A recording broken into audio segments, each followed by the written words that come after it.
Hi, and welcome back to the Digital Darkroom. Or if you haven't actually watched any of the videos before, hello, brand new viewer. And today's episode is part 2 of the Digital Darkroom series, basically called Basic Editing Part 1. I'm going to be doing some basic editing in Lightroom, and the basic editing part of the series, I'm actually going to take each module within the Develop module individually and look at each one individually, so you can slowly build up a workflow that works for you in editing your photos. So the first one we're just going to be looking at is just basic editing and how to get the most out of your pictures by making some quite basic adjustments. So I've got my pictures here ready to be imported. Basically my cat is lying on my desk at the minute, so I just grabbed my camera and I just took some really quite quick pictures. Maybe art-worthy. We'll have to see. So I'm just going to import them now. So now everything is imported. You can see I've just dumped all of the pictures that I just took in here, and the process now would be just going through them and just selecting which ones I want to edit, which ones I don't want to edit. So I'll probably just pick this one here, maybe. His eye seems a little bit more open.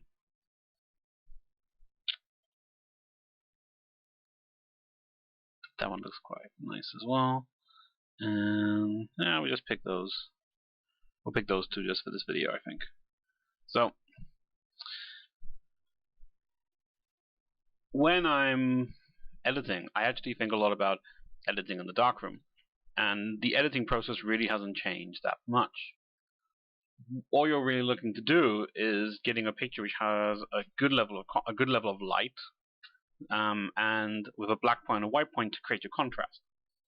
Obviously, then you can look at managing colors and enhancing elements, but the sort of basic first level is just getting what I call a light balance in the image. And in Lightroom, you can do that in the Develop module, where all your editing really takes place. You can, as I said in the last video, make some adjustments in the Quick Develop, but this is really for making quick minor adjustments. I generally use the Quick Develop if I'm shooting like an event or something, and I will edit one picture if the light has been constant throughout, it hasn't changed.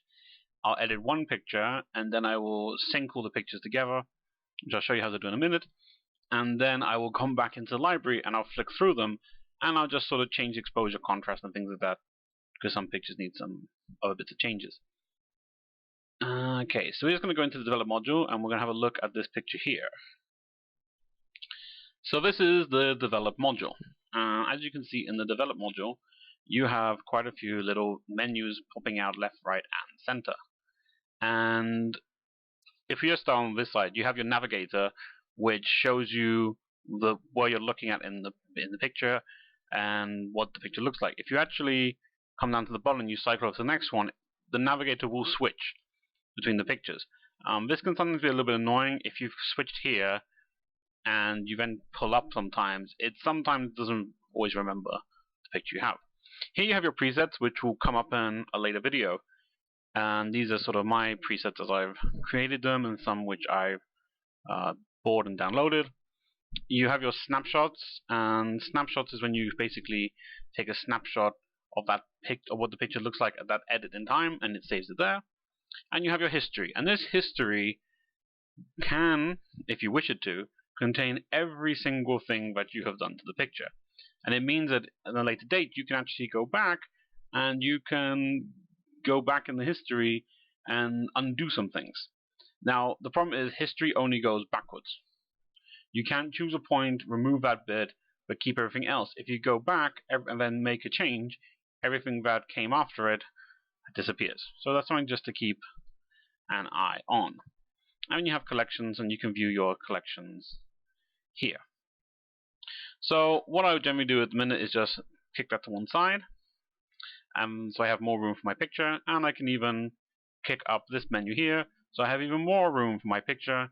And if I wanted to, I could kick it down, and my whole screen is my cat. So the main area we're going to look at is basic. And this is the basic panel over here on this side. And I'm just going to go and look down. You have them at the top, you have treatment. And this is basically, you can decide straight away if you want it to be a color image or if you want to be a black and white image. If you click black and white, everything will become desaturated. And in the later module, the HSL color black and white module will automatically be set to, panel will be set to black and white.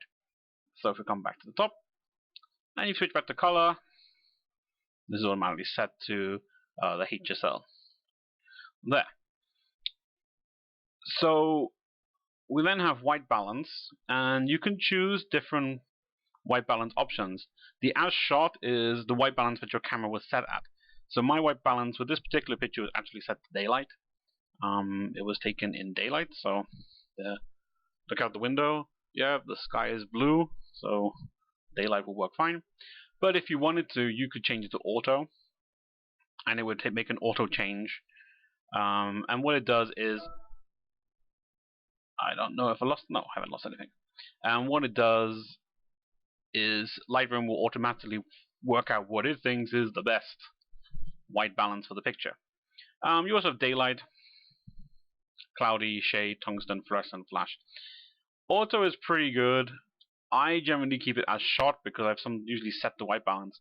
But the other thing I will do if I think there is something a little bit off with a picture is I will select this eyedropper. And with the eyedropper, you can move it around the picture, and it gives you this little jump out menu which shows you all the pixels in this one little spot. And if you do this, you can then click anywhere, and it will then change the white balance. Now, when you do this, you need to look for what is as close to 50% gray. And the way you can work out 50% gray is on the bottom of this little box, you have three numbers. For the moment, it's 46.3, 44.4, what is 44? Yeah. And, well, okay, now it's 20. And what you want to do is find something which is closest to all of them being 50. So you move, oh, well, close to that, 52, 51, 40, that's pretty close. And once you have something which is near enough gray, you click it, and then it will work out that's actually what the natural white balance would be.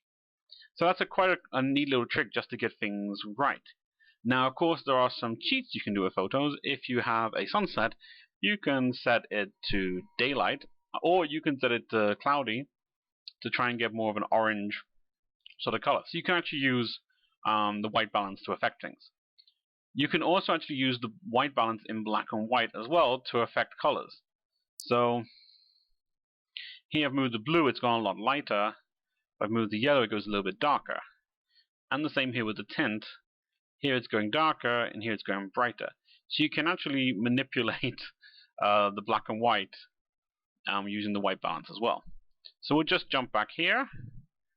And I'm going to go to that one, because that was the last one I did, I think it was. Yes, custom. It says custom. So moving down, we have the exposure. And the exposure is basically how bright or how dark. RAW files have quite a bit of leeway when it comes to correcting exposures. Although it says like -4 stops, you can't actually really go too far. I would generally say it's okay to darken an image, but if you go, as you go brighter, you will start to see weird things happening within the blacks. So with this particular image, I'm just gonna, what was it, 0? So I'm probably under about half a stop. Yeah. But I also need to shunt this down a little bit as well. And so that just makes it brighter and darker. Now, obviously I'm using a RAW file, but with a JPEG or a TIFF, you're not going to be able to go as far as a RAW file does because of the compression. The RAW file is a very versatile file, and you can actually push and pull it quite a way. But of course, every RAW file from older cameras won't be able to be pushed as much as more newer cameras. Lower megapixel cameras won't be able to be pushed and pulled as much as higher megapixel cameras. That's something to be aware of. Next thing is we look at is contrast, and contrast is basically the difference between black and white and the tones in between. So to have contrast, or for you to see contrast, there needs to be something which is white in the picture, which is black in the picture, and then everything else sort of, we can see the tones in between. If I sort of pull this down to have like no contrast, the picture becomes very flat and gray. If I increase the contrast, the picture becomes a bit more, you could say it pops a bit more. It's a bit more dynamic. Really, a picture needs to have some sort of contrast. Some pictures do look good without contrast, but they are very specific style.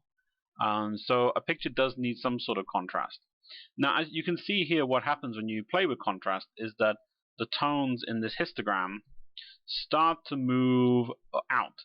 But if we start back to where we were at the beginning, the peak is quite high. And as you move it out, they sort of, the two peaks sort of spread and everything's sort of being spread across. And what this means is the darker areas are being pushed darker and the lighter areas are being pushed lighter. So 64 is a little bit too strong, I think, here. That looks okay. Let's go with 29. So let's move on to highlights. Now, highlights controls a very specific area of the picture. And it controls this area, which is here. That's exposure still. Highlights, that one. There we go. So it's this small area here. It is very, very small. And it's just before the whites. And so all these tones here, if we move this slider, affect this area of the histogram and will affect the lighter tones. And what it means you can do is if the highlights or the lighter tones are feeling a bit too bright, you can just pull them in a little bit. And so if you look here, it's really here and here and here, and you can just sort of pull it back in. And now as I pull it back in, I'm starting to reveal other details which were before missing, or you couldn't really see them because they were hidden by the highlights. And so if you can see how much that has actually moved by pushing it all the way down to there. So we put about it here. That probably is not going to be too bad. The shadows do exactly the same as the highlights, but it works mainly on the blacks and the shadow areas. So if we were to brighten the shadows, you can see all these sort of dark areas are now being revealed in detail. So we can see around the eye, and we can see on this front paw here. Okay. But you can also see that the histogram is now becoming slightly more of a rounded shape. And we've actually removed all the contrast that we put in. So if I just take a snapshot. Yep. Okay. And then if we go back to no contrast. Yeah, so we go back to this one.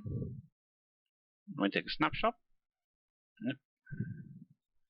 Okay, so we're now going to try and do a before and after thing. So this was before we did all our contrast and shadow and highlight adjustment, and this is afterwards. So you can actually see, but by playing around the contrast and then the shadow and highlights, we've actually basically got the same picture as before, but this is much brighter and much more defined. So sometimes it's worth just playing around and moving the sliders until you get something which looks okay. And don't try and rely exactly what the histogram looks like. It's nice to have a perfect histogram which slowly moves up to the middle and slowly comes back down again, but you may not always, you may not always get it. Okay, so we'll keep with this one for the minute. Now the other thing we have is whites and blacks. And I like something called these white points and black points. Whites and blacks control these sort of end tones just here and just here. And as I said, to have contrast, you need to have white and black in the picture. So if I move the whites to -100 and the blacks to +100, you're going to get this image once again which has no contrast. It looks quite dreamy and nice. He's asleep, but it doesn't have the contrast has been removed. What I would generally say is that a picture needs some sort of white and black point, but that's not a rule I would stick by, because some pictures look okay without having exactly a black point and exactly a white point. But I do sometimes feel that there needs to be a little bit of black and a little bit of white.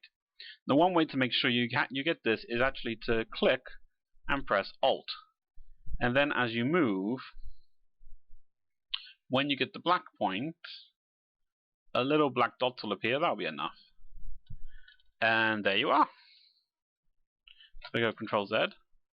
That was before. And need to go back to after. So let's go back. Oops, bit too much. There we are. There you go. So that's before, and that's now. And you can see that there's a lot. There is now much more contrast because there's a difference between the black and the whites, and these black tones are being shifted back down to the black point. And the same can be done with whites. You know, press Alt and click and slide. Oops, yeah, there it is. But I don't want so much. Okay. And there you go. And you've got a nice bit of contrast there now. And you can even see here we have a little bit of blue here, which tells us that there is highlight clipping. Highlight clipping, and I will just exaggerate highlight clipping 1 second. Highlight clipping, this is where the whites have become white and there's no sort of tones after it. And it's when these have become blotches of white. So all this here is pure white. And the same as we have a little bit of black clipping, but it's not so much because it's not really showing up as big on the screen there. So you don't want to have too much white clipping. So we just move this back down a little bit there, and that looks okay. The next part is looking at the present settings. And this is more looking at the intensity of things. So we have something here called clarity, and sometimes clarity mistake this for being sharpening. Although it can give a picture the feeling of being sharper, what this actually is, it's another contrast adjustment. And it's something which is called midtone contrast. And the midtones are the tones really which the exposure controls, these sort of center tones here. And so if you increase it, what you'll see is the center tones will move this way, move left and right, move darker and brighter.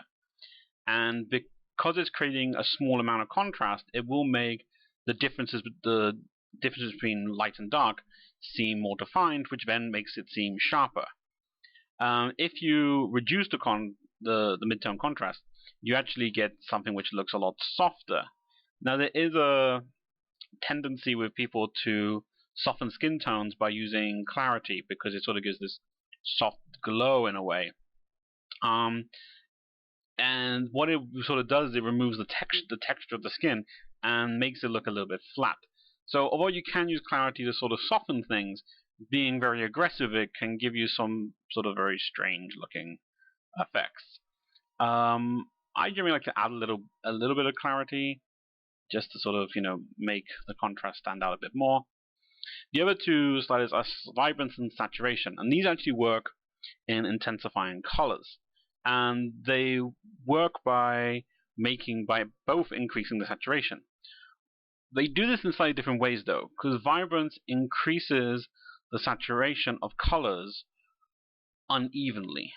And what this means is, if you have like red, green, and blue, and red is not a strong color, it will increase red more than blue to try and create a more even, colors, so they all move up at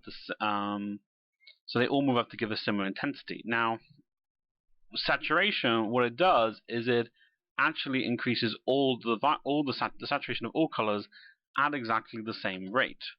So all the colors saturation increases exactly the same. And when they get to 100, they get to 100. Whereas vibrance, because it does it unevenly, you get a slightly more, what I would call, even color in a way.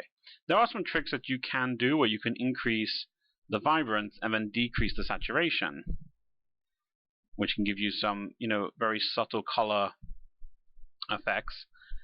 Or what you can do is actually increase the saturation and decrease the vibrance.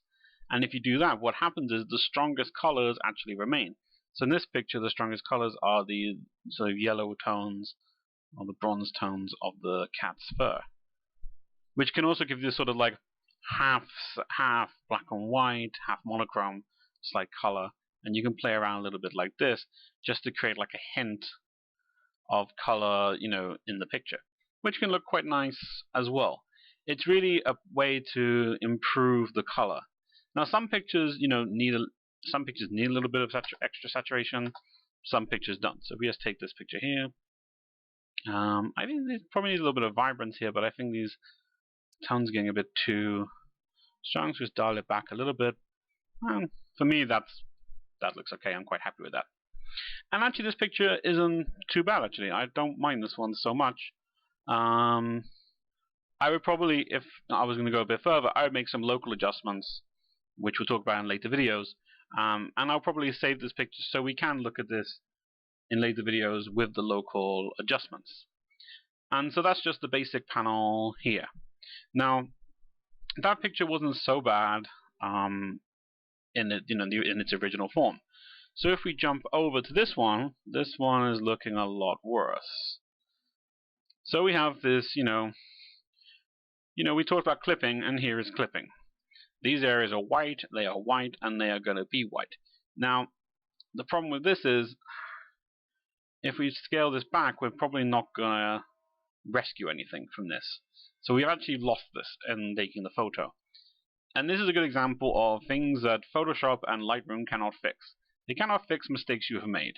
So in this photograph, I completely destroyed the exposure. I underexposed him and overexposed the background, so you have this nice blob of white here. So this isn't really going to make a great picture.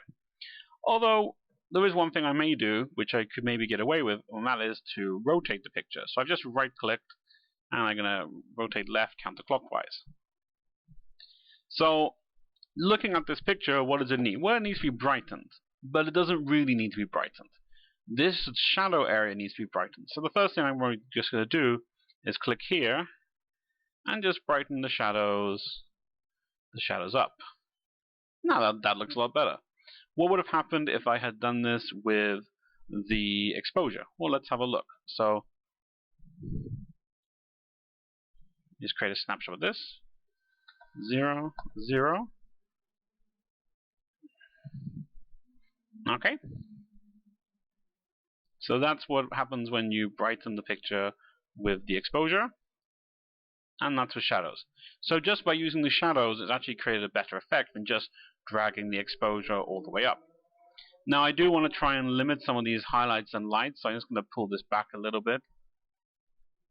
We're not going to get too much out of it, and all the tones are looking pretty flat. I don't really think we're going to rescue this one too much. Maybe increase the saturation. Maybe click the black and white. No, doesn't really improve it in any way. White balance.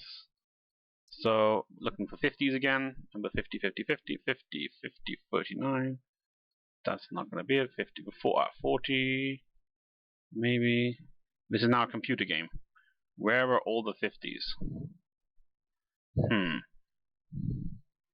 Nope. Oh, we can tweak from there. Okay, so I got a little bit off, and you can see that's a little bit too blue, but we can just click here and bring back some warmth.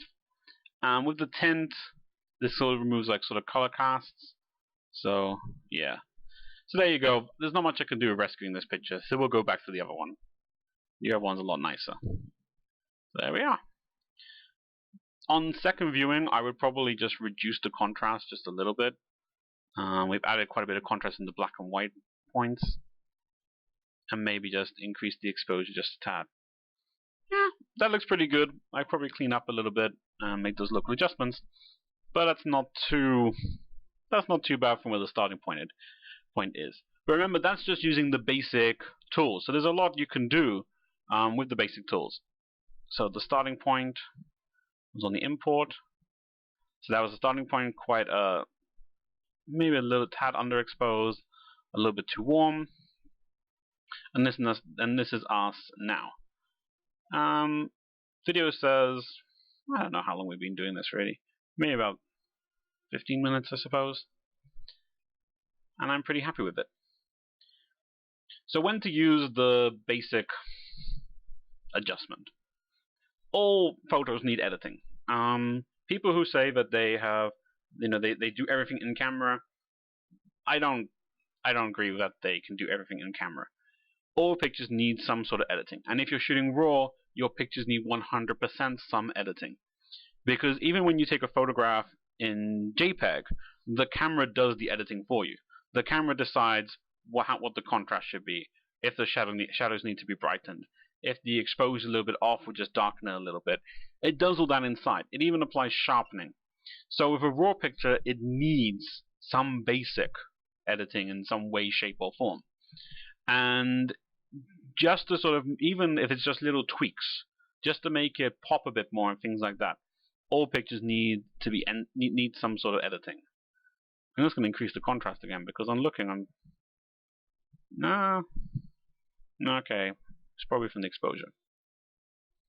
Okay, we'll leave it there. I could tweak forever on this. So as I said, all pictures need some sort of editing. So the next video, what we'll do is we'll actually go down and we'll look at curves and the power that curves actually have, which is, in my opinion, overlooked. So until the next video, thanks very much for watching. If you wish to read the full blog post that I wrote for this video, you can catch it in the description below. Just click and it will take you to my blog, which is aperture64.wordpress.com. Bye.